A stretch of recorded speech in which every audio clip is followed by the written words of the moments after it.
So let's talk about some areas where Toyota did kind of go cheap on the 2024 Tacoma. You know, I love the truck, and some of these might be a little bit nitpicky, but honestly, Toyota should have covered these things, I think, or at least given some of them to us, all of them, in the new redesign. First of all, let's talk about the inside mirror gap.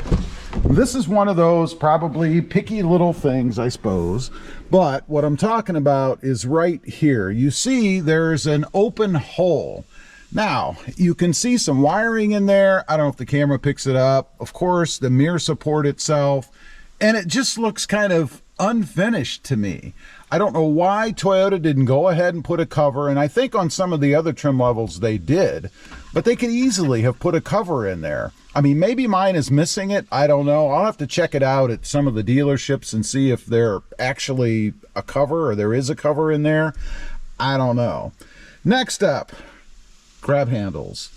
We still don't have a grab handle over here on the driver's side. I don't understand why Toyota still refuses to put one in here. I have heard that it's because there's a fear, they may have gotten burned once, of being in an accident and having your head slam into the grab handle over here. I don't know if that's true or not, but nothing else really makes any sense to me. Now, we got to go over to the other side because we're still going to pick on them when it comes to grab handles. This, of course, is the passenger side. Let's get in here. And they did include a grab handle over here.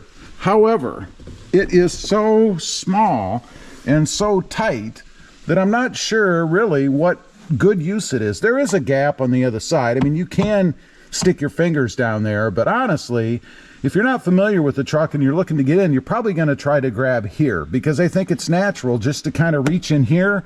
And unfortunately, you can see about that much of your finger fits in here. And I can just see people actually using this as a grab handle.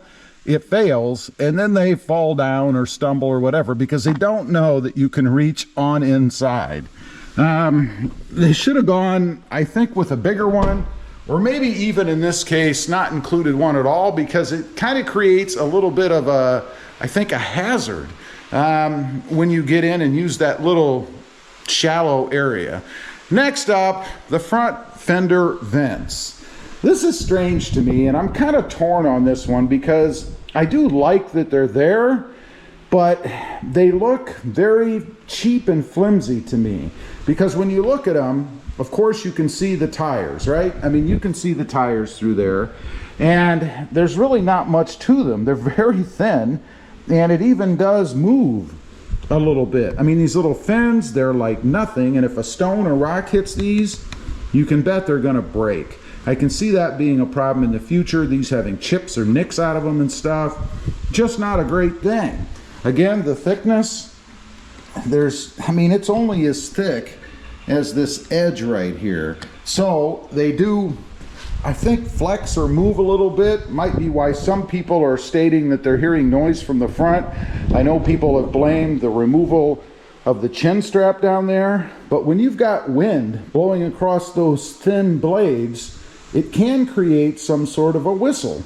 I don't know. I like the overall aesthetic appearance of it. I think it makes the truck look tough from the front, but there's just something about them I don't really care for. I'm not sure why. Next up, the flexing hood. This is just strange to me. You know, you're driving down the road at speed, and when the wind is buffeting the front of the truck and the hood area, and even, I guess in my case, the scoop that's on there, you can see the hood bouncing around. You can see it moving. It kind of lends to a cheap feel or a very thin metal. Again, it's really not very thick, but maybe some more support. Maybe they needed some sort of a cross member right across the front of the hood, and maybe they'll do this going forward because I have heard a lot of people complaining about it, but something to kind of shore that up a little bit, if for no other reason than perception, right?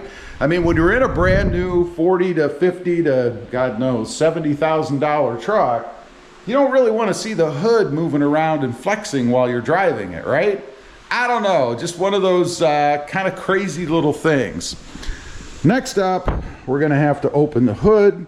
Unfortunately, I do have a mod in here on the hood, so that will make it very simple for us. Should be a one-handed operation. And we can take a look at the bracing under there too, by the way. Look at that. Isn't that nice? I love it.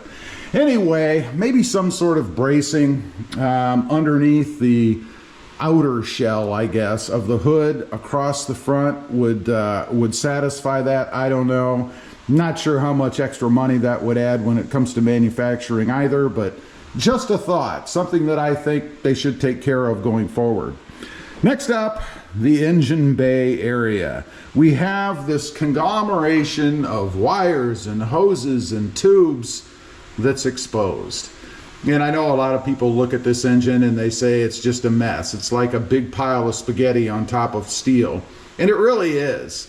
And you wonder too, should some of this stuff be a little more protected, you know, from dust and dirt and water and things? Because everything that enters the engine bay or compartment area is going to settle across here, right? And you've got a lot of plug-ins on here, a lot of connections and things with these tiny little teeny thin wires, by the way. But the last thing you want is water to get it inside that connection, or anything to damage that wiring. I'm not sure what would damage it under the hood. I mean, you'd almost have to have a giant sized rock bust through here and go through there, and I think if you had that kind of a problem, you'd probably have a bigger problem.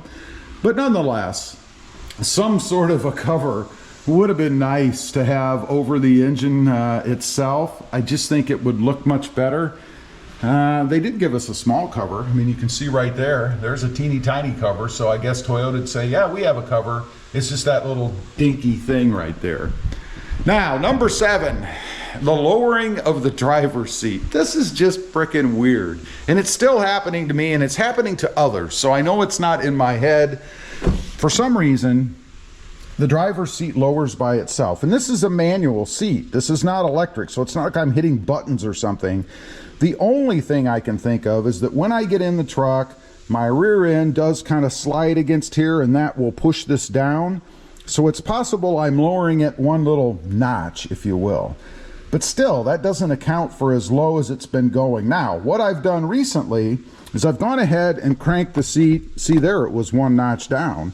So if you get in and you push it, that may, let's see. Well, even that didn't lower it. But the seat was one little pull down, if you will. I've got it all the way up right now. And I'm doing that as kind of an experiment because now it's easy to tell. I can't pull it up any further. It's as far as it goes.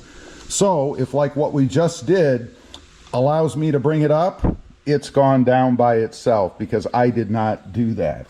Lastly, number 8, you'd think they would have given us a little bit more room. Ooh, we're dusty in here.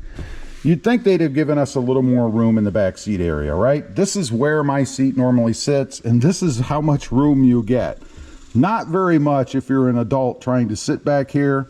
I'd go as far as to say the new Tacoma is not designed for adults in the rear anyway. And even kids, if they're much above 4, 5, 6 years old, are going to be pretty tight in here. I think since they did the redesign, they could have stretched the back just a little bit. Wouldn't take much. I mean, a couple, 3 inches, something like that. I would even take a reduction of 2 or 3 inches in the bed to have more room here in the back to make it a true adult 4-seat truck. I don't know why they didn't do it, but they didn't. Anyway, those are just a few things that I believe Toyota went a little cheap with.